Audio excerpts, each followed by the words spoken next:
예수님께서 탄생하실 때의 한 사건을 기록하고 있습니다. 그 당시에 이스라엘은 로마라는 이 나라의 식민지, 준식민지와 같은 그런 상황이었어요. 그래서 이스라엘의 왕이 있는데 이제 어떤 스스로 왕이 될 수 있는 건 아니었고, 로마의 원로원이 왕으로 임명을 해 주어서 이스라엘의 왕으로 세워지는 거죠. 그래서 누가 왕이 됐냐면 정통 유대인 이스라엘 사람이 이스라엘 나라 이 지역을 다스리는 왕이 된 게 아니고 이두메 출신인 헤롯이 왕이 돼서 약 35년간을 다스립니다. 이 이두메인들은 어떤 사람들이냐면 이방인인 에돔족 속의 후예들이에요. 그런데 이제 그 신구약 중간기에 하스모니아 이 왕조 시대 때 유대교로 개종들을 이제 하게 되고 유대교의 영향을 많이 받게 됩니다. 그래서 이두메인들은 비록 자기들은 이방인이지만 그래도 유대교인처럼 살아가는 거예요. 그런데 그건 이제 이두메인들의 생각이고, 유대인들은 이두메인들을 같은 민족으로 생각하지 않아요. 이두메인들을 경멸하고 무시하고 이제 그럽니다. 그런데 그 이두메 출신인 헤롯이 왕이 된 거예요. 정치적인 어떤 술수에 의해서 이렇게 헤롯이 왕위에 올랐지만 이 유대인들이 왕으로 인정을 안 합니다. 물론 이제 로마의 이 배경을 이렇게 입고 있기 때문에 어쩔 수 없이 그냥 왕으로 따라가지만 왕은 아닌 거예요. 왕이 아닌 거예요. 시각이 절대로 곱지 않아요. 그래서 이제 헤롯 왕이 그래도 유대 지역을 잘 통치하기 위해서 어떻게 해야겠어요? 이 이스라엘 사람들, 이 유대 민족들에게 유화 정책을 많이 펼쳐요. 그래서 결혼도 유대인 여자하고 이 하스모니아 왕조의 마지막 공주하고 이제 결혼을 하고, 또 그리고 여러분이 아시다시피 예루살렘 성전을 이렇게 보수합니다. 별 볼 일 없는 좀 작은 그런 성전이었는데, 그래서 이 헤롯 왕에 의해서 아주 이 화려하게 크게 증축이 돼요. 이게 다 유대인들의 환심을 얻기 위해서 그래요. 왜냐하면 자기에게 정통성이 없기 때문에. 근데 이제 그렇다고 해서 헤롯이 그러면 아주 그냥 만만하고 어떻게 유대인들에게 잘 보이려고 하는 착하고 좋은 왕이었느냐? 아니, 그렇지는 않아요. 아주 잔인한 왕이에요. 자신의 왕권을 유지하기 위해서 끊임없이 사람들을 감시하고, 심지어 역사를 보면 자기 아내도 죽이고 자신의 아들도 죽인 그런 전력을 가질 정도로 아주 포악한 그런 왕이었어요. 자, 바로 그 헤롯 왕 때예요. 그 헤롯 왕 때에 오늘 말씀 보니까 어느 날 동방에서 박사들이 예루살렘 성으로 들어옵니다. 그러면서 묻기를 2절 말씀 보니까 유대인의 왕으로 나시니가 어디 계시냐? 우리가 동방에서 그의 볼을 보고 그에게 경배하러 왔노라. 그래요. 흥미로운 것은 이 동방 박사들이 지금 태어난 이 유대인의 왕께 경배하러 왔는데 왕궁으로, 지금 예루살렘에 있는 헤롯 궁으로 찾아간 것으로 보이지 않아요. 즉 지금 이 동방 박사들이 찾는 왕은 저 궁궐에 있는 헤롯 가문의 왕이 아닌 거예요. 그런 평범한 왕이 아니에요. 만약 그들이 그런 일반적인 왕을 찾는 상황이었다면 지금 예루살렘으로 들어오자마자 헤롯의 궁으로 가가지고 헤롯에게 경의를 표하고, 아이고 아들이 태어나셨어요, 축하드립니다, 아마 이런 이야기로 이어져야 됐을 거예요. 그런데 그런 모양으로 나타나 있지 않아요. 이 동방 박사들은 헤롯이 안중에 없어요. 2절 말씀을 그래서 자세히 보면 이 동방 박사들은 왕궁으로 간 게 아니라 마치 이런 거예요. 예루살렘 성으로 딱 들어가서 이 사람 저 사람 붙잡고 유대인의 왕으로 나시니가 어디 있느냐 이렇게 수소문하는 모양이에요. 그러니까 지금 3절에 보니까 온 예루살렘이 듣고 소동했다, 이제 그렇게 이야기를 해요. 그들이 찾는, 이 동방 박사들이 찾는 유대인의 왕은 아주 특별한 분이었다는 거예요. 그러니까 이제 그게 헤롯의 귀에도 들어가는 거죠. 그러니까 헤롯의 마음도 소동해요. 왜? 지금 내가 유대 지역을 다스리는 왕인데 나 말고 유대인의 왕이 태어났다는 거예요. 그러니까 소동하는 거죠. 소동하는 거죠. 또 흥미로운 게 있어요. 자, 헤롯 왕이 지금 이 소식을 들었는데 이 헤롯 왕도 사실 이 유대인의 왕이라는 이 단어의 의미를 알고 있었다는 거예요. 4절 보면 헤롯 왕이 지금 대제사장들과 서기관들을 모아다가 물어요. 근데 뭐라고 묻냐면 그리스도가 어디서 나겠느냐라고 물어요. 동방박사들은 유대인의 왕으로 나신 이를 물었어요. 그죠? 근데 이것을 헤롯이 어떻게 받아들이고 어떻게 이해했냐면 그리스도라고 이해한 거예요. 그리스도라는 말 뜻을 여러분이 아마 아실 거예요. 기름 부음을 받은 자라는 뜻의 헬라어예요. 히브리어로는 메시아라는 그런 단어로 쓰입니다. 같은 단어예요. 그러니까 지금 이 유대인들이, 당시 유대인들이 구약 성경이 약속하고 하나님께서 말씀하신 대로 자신들을 구원할 그 왕, 지금 그분에 대해서 지금 물어보고 있는 거예요. 그분이 바로 그리스도거든요. 비록 유대인들이 그리스도를 정치적, 군사적 왕으로 오해하긴 했지만 이것이 유대인들의 소망이었습니다. 그런데 지금 헤롯이 바로 동방박사들이 찾는 그 왕을 그리스도와 연결을 지어요. 이게 이상한 이야기가 아니에요. 동방박사들도 바로 그분을 찾았고 헤롯도 그분이 어디서 나냐고 물어보는 거예요. 그래서 여러분, 오늘 이 사건을 단순히 유대 지역을 다스리는 평범한 어떤 일반적인 왕이 태어났느냐라고 묻고 답하고 찾는 그런 사건이 아니에요. 동방박사들도 메시아를 찾아서 온 거고 헤롯 왕도 지금 메시아가 어디서 나냐고 물어보는 장면이에요. 그래서 오늘 이 말씀을 바르게 이해하는 건 뭐냐면 메시아, 구원자가 오셨다라는 선포 앞에서 각양 다른 모습들, 반응들을 보이고 있더라라고 하는 것이 오늘 말씀이 이야기하는 의미예요. 자, 온 예루살렘도 듣고 소동했다고 그러죠. 같은 이유일 거예요. 지금 이방인들인 이 동방박사도 바로 그분을 찾고, 그리고 헤롯도 바로 그분이 그리스도라고 이야기하는 판에 유대인들도 그 의미를 모르겠어요. 유대인들은 당사자이니만큼 누구보다도 더 열렬히 그 유대인의 왕을 기다리고 있었고 바로 그 이야기를 듣고 소동을 한 거죠. 자, 그런데 오늘 말씀을 보니까 구원자가 오셨다, 진정한 왕이 오셨다라고 하는 이 복음의 선포가 예루살렘 성 안에 파다하게 퍼졌는데 모든 사람이 기뻐하면서 왕 앞에 나와 경배하는 것이 아니었다 하는 것이 오늘 말씀의 내용입니다. 각양 다른 반응을 찾아볼 수 있는데 첫 번째 부류의 사람은 헤롯 왕이죠.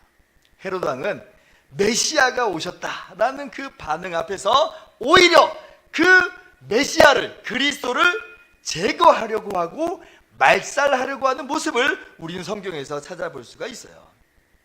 자, 헤롯 왕이 동방박사를 조용히 불렀어요. 좋은 정보를 알려줍니다. 구약 성경 미가서 5장 2절에 보면 하나님께서 약속하신 대로 그리스도는 베들레헴에서 태어난다는 거예요. 이것을 동방박사들에게 알려줘요. 그런데 이것이 박사들을 위하는 것이냐, 혹은 정말 자기도 가서 그리스도께 경배하고자 하는 것이냐, 그렇지 않아요. 말은 교묘하게 그럴 거라고 했지만 실제 의도는 그리스도를 발견하는 즉시, 메시아를 발견하는 즉시 그를 제거하려고 하는 헤롯의 속마음이 있어요.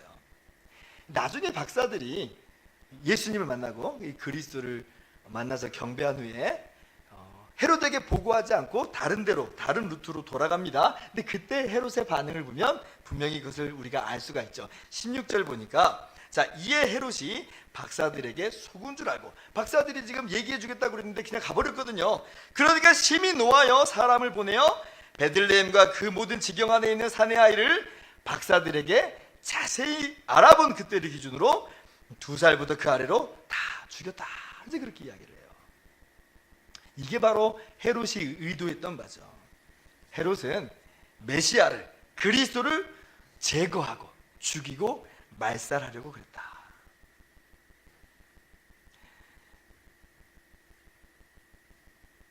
하나님의 구원 역사를 방해하는 어떤 사탄의 세력의 하수인 같은 모습이죠. 하나님의 놀라운 구원을 깨뜨리고 막아서는 이 사단의 모습을 그대로 보여주고 있어요. 여러분, 오늘날도 이런 모습들을 사실은 세상에서 우리 찾아볼 수가 있어요. 얼마 전에 이 탈북자들의 인터뷰하는 장면을 제가 기사에서 봤는데, 그분들의 증언을 보면 북한에서 종교의 자유가 있다고 헌법에 써 있습니다. 1972년에 조선민주주의인민공화국은 종교의 자유가 있다. 그런데 정말 종교의 자유가 있느냐? 그렇지 않다고 그래요. 이제 북한에서 살다가 성경을 가지고 있는 게 발각된다든지, 아니면 신앙생활하고 있는 것을 발각되면 바로 그 즉시로 노동교화형에 처하게 된다는 거예요. 이 북한에 있는 신앙인들이 그걸 정말 두려워합니다.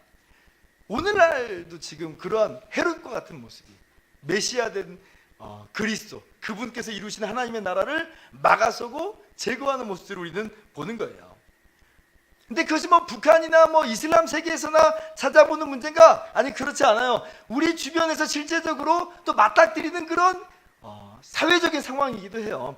지금 우리가 그렇게 핍박을 받고 어려움을 당하는 그런 것은 아니지만, 인터넷 포털 이 댓글들을 보면 정말 섬뜩한 댓글들을 가끔 보게 되는데, 그 중에 일부가 쓰는 단어가 이런 거예요. 기독교 박멸.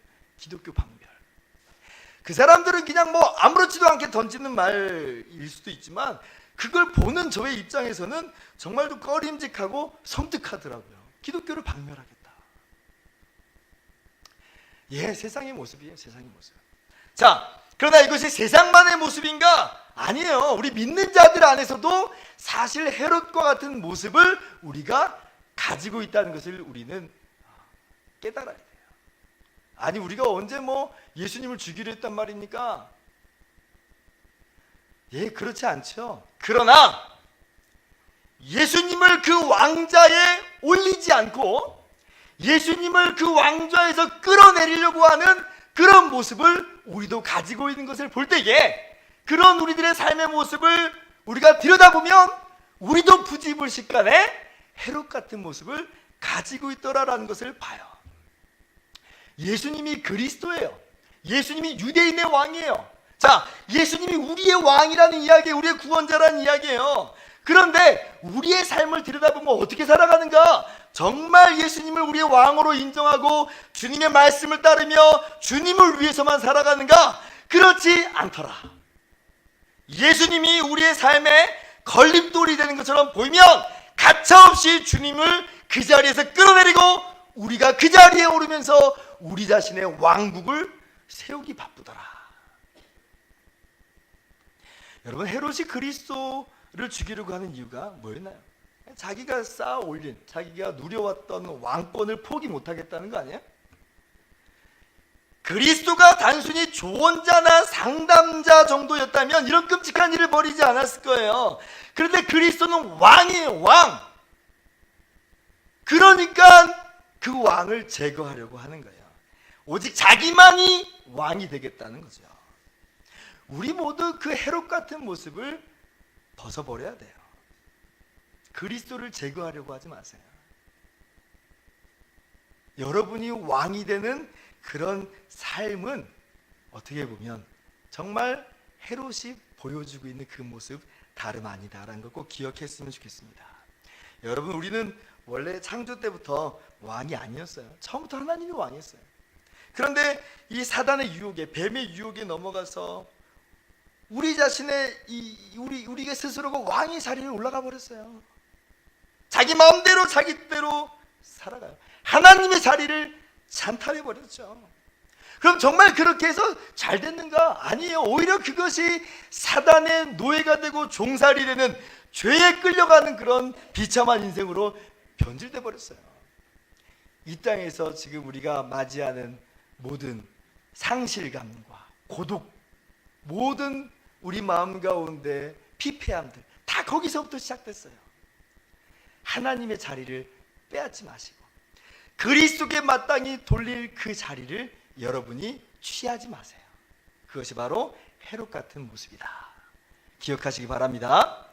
두 번째, 유대인들의 모습이 있습니다. 이 유대인들은 헤롯 왕처럼 그리스도를 제거하려고 그렇게 하진 않았지만 유대인들은 그리스도에게 무관심한 것을 우리는 성경에서 봅니다. 자, 유대인의 왕이 태어났다는 말에 온 예루살렘이 소동했다 그래요. 아마 골목마다 막 들썩였을 거예요. 야, 그리스도가 나셨대. 야, 메시아가 오셨대. 야, 정말 그러면 우리 정말 이제는 우리나라는 정말 이제 피는 거야. 우리 인생은 정말 변화되는 거야. 아마 그렇게 들썩들썩였을 거예요. 자, 그런데 너무나 이상한 건 온 예루살렘이 소동했는데 그 다음에 아무 일도 벌어지지 않아요. 그냥 끝났어요. 애타게 기다렸지 않았어요? 그런데 그냥 끝나버린 거예요. 지금 성경 보니까 직접 수소문해가지고 예수님께 찾아갔다는 기록이 없어요. 동방박사를 따라서 베들레헴으로 갔다는 그런 기록도 없어요. 그냥 하나의 에피소드로 끝나버렸어요. 왕이 오셨는데 왕을 맞이하러 가지 않아요. 이런 적이 나중에 한 번 더 있죠. 사실은 자, 예수님께서 나귀 타고 예루살렘에 입성하셨을 때 그때도 예루살렘이 들썩들썩입니다. 온 예루살렘 성이 다 예수님을 따르는 것처럼 보였어요. 막 종려나무를 깔고 호산나 다윗의 자손이여 찬송하면서 엄청난 환영 인파가 몰려들고 그렇게 찬양도 합니다. 그런데 그리고 또 그때도 끝이었어요. 예수님께서 빌라도에게 신문 받으실 때 어느 누구 한 명 항의하는 사람도 없고 함께 고난받겠다고 자청하는 사람도 없고 바라바를 풀어주랴 예수를 풀어주랴 빌라도가 이야기할 때 모두 다 꿀먹은 벙어리가 돼버려요. 그저 예수님을 십자가에 못 박으라고 하는 반대자들의 소리만 있어요. 아니, 예수님을 환영했던 그 무리들 다 어디 간 거예요? 이 사람들이 다 반대자로 바뀌었겠는가? 물론 그런 사람도 있겠지만 다 그러진 않았겠잖아요. 그러면 그 사람들은 지금 어디가 있는 거예요? 어디가 있는 거예요? 침묵이죠, 침묵. 아니, 도대체 그리스도가 나셨는데, 구원자요 왕이 나셨는데, 아니 저 동방박사들은 그 먼 곳에서 이렇게 찾아오는데 왜 이 유대인들은 코빼기도 안 보니까? 심지어 제사장들, 서기관들은 그리스도가 베들레헴에서 태어날 것을 알고 있었는데 일반 유대인도 아마 그 사실을 모르는 바가 아닐 텐데 아무 일도 벌어지지 않아요. 아무 일도 벌어지지 않아요. 정말 미스테리예요. 오늘 성경이 왜 그랬는지 그 이유를 소상히 밝혀주지는 않지만 그냥 우리가 한번 생각을 해보는 거예요. 아마 그들의 마음이 다른 것으로 너무 분주해져 있지는 않는가. 너무 지금 바쁜 거예요. 바쁜 거예요. 삶이 바빠요. 그리스도를 찾기에 삶이 너무 분주해요. 어쩌면 그리스도가 그렇게 절실하게 필요하지 않았는지도 몰라요. 그냥 있으면 좋지만 없어도 뭐 사는 데 지장이 없어. 혹시 그러고 있는지, 아니면 게으름으로 지금 나태함 가운데 빠져버린 것은 아닌지, 그 어떤 이유였는지 모르지만 성경이 말하지 않으니까 그들은 무관심했고 주님과 상관없는 모습으로 나타났습니다. 우리의 모습은 아닌가 우리가 돌아보아야 돼요. 예수님이 오신 것이 여러분에게 무슨 상관과 의미가 있습니까? 혹시 우리에게도 예수님이 오신 것이 일생일대의 가장 중요한 사건이라기보다는 하나의 에피소드로 끝나버린 것은 아닌가? 예수님이 나의 삶 가운데 어느 정도 비중이 있는가? 다시 말하면 예수님과 여러분은 어떤 관계인가?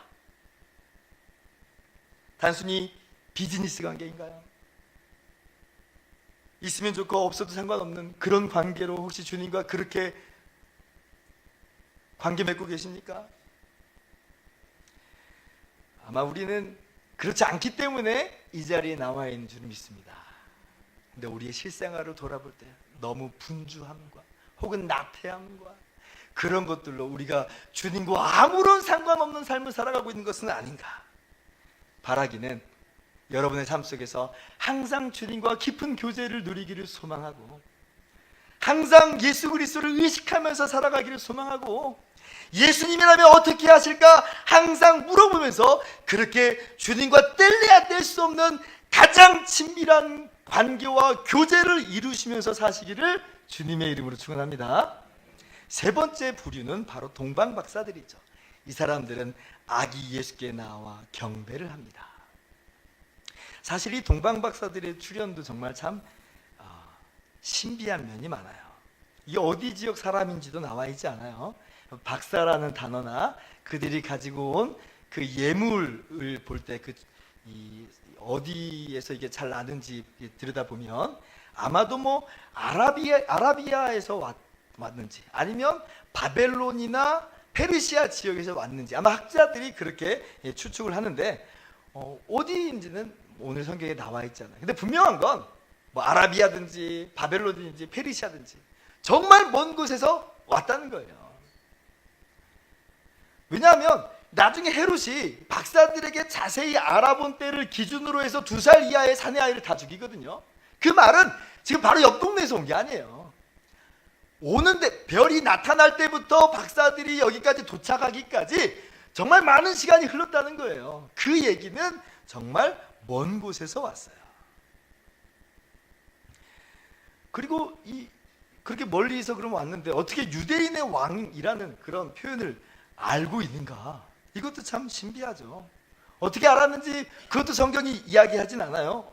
어쩌면 유대인들이 포로로 끌려갔을 때 아마 여기저기로 다 흩어졌으니까 그 유대인 사회 속에서 아마 그런 이야기를 들었을 수 있고, 아니면 12절 보니까 꿈에 지시하심을 받았다는 것을 볼 때에 아마 하나님께서 신비한 방법으로 섭리 가운데 이 동방박사들에게 유대인의 왕에 대한 메시지를 전해줬을지도 모르겠어요.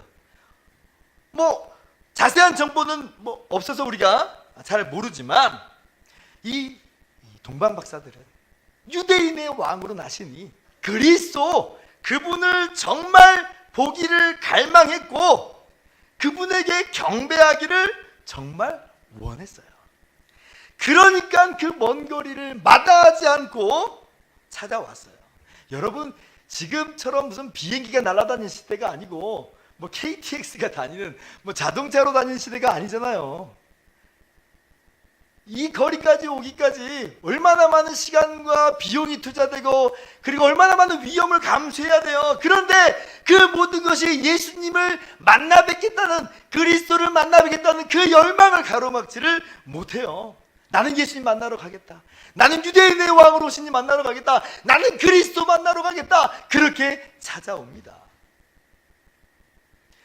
그래서 이 베들레헴으로 갈 때에 그 별이 나타나는 것을 보고 이 동방박사들이 정말 기뻐하고 기뻐했다, 그렇게 이야기해요. 10절 말씀인데 한번 같이 읽어볼까요? 시작. 매우 크게 기뻐하고 기뻐하더라. 이 기뻐하고 기뻐하더라는 표현 자체가 이 사람들의 기쁨의 크기가 얼마나 큰지를 지금 잘 알려주죠. 그리고 거기다가 매우 크게 기뻐하더라 그래요. 이건 정말 최상급의 이야기예요. 지금 단순한 호기심으로 동방박사들이 찾아왔는가? 그렇지 않아요. 이 동방박사들은 정말 열망 가운데 주님을 만나보고 싶어서 온 사람들이에요. 왜 그렇게 뵙기를 열망했는가? 경배하러 왔다 그랬죠. 경배하러 왔다. 그 경배라는 단어 속에서 이 동방박사들의 태도를 우리는 볼 수가 있어요. 이 경배라는 단어는 여러분 예배라는 단어가 똑같은 단어예요. 요한복음 4장 24절 보면 하나님은 영이시니 예배하는 자가 영과 진리로 예배할지니라, 이런 구절이 있어요. 근데 여기에 이 예배라는 단어가 정확하게 같은 단어예요. 지금 동방박사는 예배하러 온 거예요.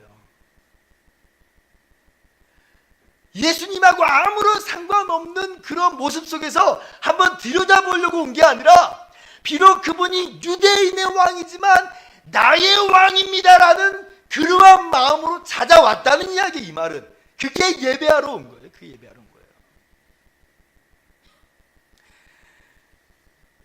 무관한 관계였으면 예배하진 않아요. 그냥 들여다보고 갔을 거예요. 예물도 안 드리죠. 전혀 나랑 상관없는 알지도 못하는 아이 돌잔치 가서 여러분 금반지 주겠습니까? 안 그러겠잖아요. 옆에 지나가면서 오 돌잔치 하네 이러고 지나가잖아요. 동방박사들은 유대인의 왕으로 나시니 그리스도가 나의 왕이요 나의 그리스도라는 고백 가운데 정말 주님을 만나고 예배하기 위해서 이 자리에 찾아온 거죠. 자, 여러분, 그렇다면 이 세 가지 예수님을 만나는 방식, 예수님 앞에 나오는 방식이 있어요. 메시아가 오셨다, 그리스도가 나셨다라는 이 복음 앞에 세 가지 사람들의 부류가 있어요. 나는 과연 어느 쪽에 가까운가? 동방박사들처럼 예수님께서 바로 나의 그리스도요, 나의 왕임을 인정하고 주님 앞에 나와 예배하는 여러분의 모든 삶이 되기를 주님의 이름으로 축원합니다. 자, 그렇다면 구체적으로 어떻게 주님을 경배하는 삶을 살아가야 할까요? 자, 11절 말씀 함께 같이 읽겠습니다. 시작. 집에 들어가 아기와 그의 어머니 마리아가 함께 있는 것을 보고 엎드려 아기께 경배하고 보배압을 열어 황금과 유향과 모략을 예물로 드리니라. 자, 동방박사들이 그리스도 예수님께 나왔습니다. 그리고 예물을 드리면서 경배해요. 아마도 자기 입장에서 가장 귀한 것으로 준비해서 드린 것일 거예요. 상당히 가치 있는 물건들이거든요. 그러므로 우리도 주님께 예물을 드리며 경배해야 되는데, 그러면 어떤 예물을 주님께 드려야 되는 것인가 할 때에 로마서 12장 1절 말씀 같이 읽어봅시다. 시작. 그러므로 형제들아, 내가 하나님의 모든 자비하심으로 너희를 권하노니 너희 몸을 하나님이 기뻐하시는 거룩한 산 제물로 드리라. 이는 너희가 드릴 영적 예배니라. 성경은 우리가 어떠한 예물로 주님께 나와 예배해야 되는지를 알려줘요. 어떠한 예물이요? 여러분 자신을 드리는 거예요. 여러분 자신을 드리는 거예요. 여러분 인생 자체를 예물로 드리는 거죠.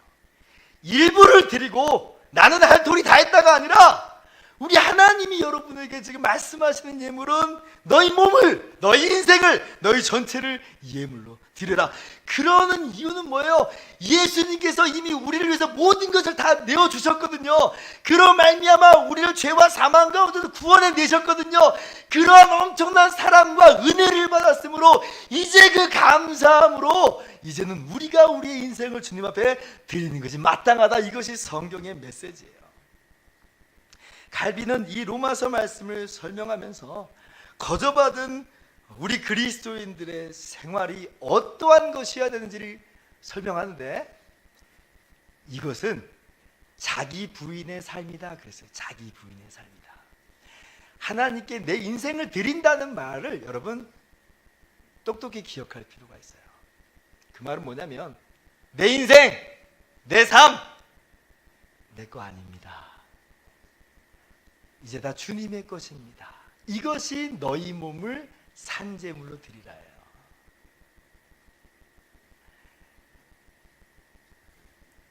우리는 이제 주님의 것이 되었어요.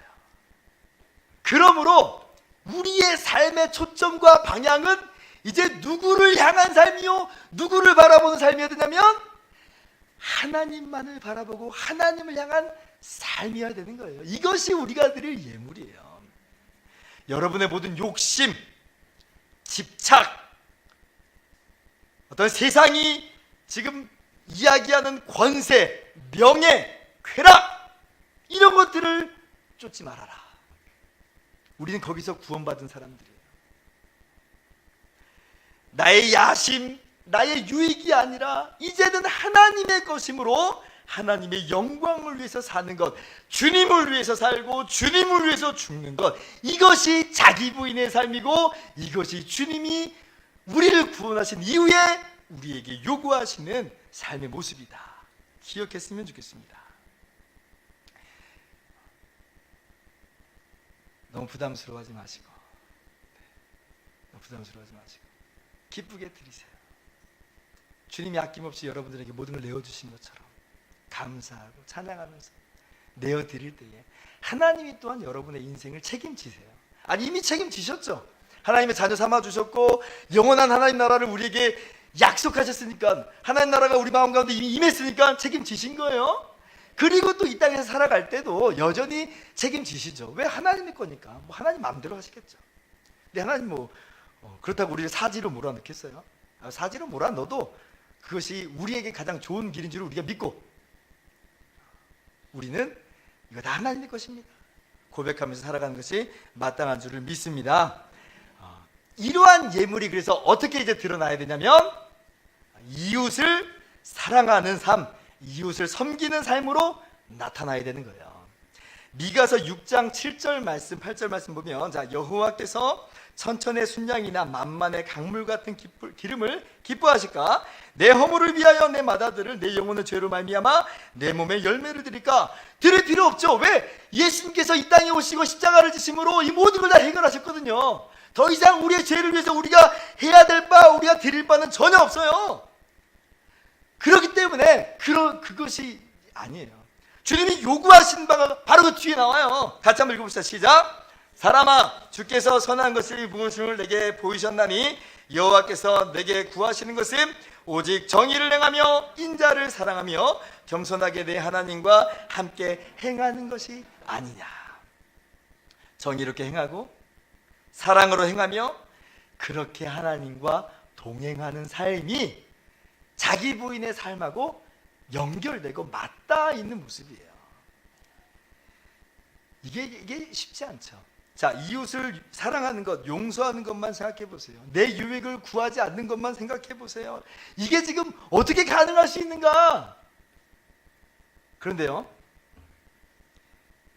내 것이 아니고 하나님의 것입니다 라고 할 때는 한 걸음을 뗄 수 있는 거예요. 한 걸음을. 왜? 하나님의 거니까.